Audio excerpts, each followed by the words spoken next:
How to use international gift cards with GoGift. First of all, open your preferred web browser and go to gogift.com. Once the homepage loads, explore the available gift cards, focusing on international or global options designed for cross-border gifting. When selecting a gift card, check if it supports use in the recipient's country to ensure smooth redemption. After choosing the right international gift card, proceed to customize the amount and recipient details. During checkout, provide the recipient's email address so the gift card can be delivered digitally, no matter where they are located. Recipients will receive the gift card code and instructions on how to redeem it locally, making cross-border gifting easy and convenient.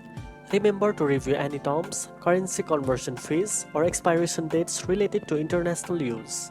Now you know how to use international gift cards with GoGift for seamless cross-border gifting.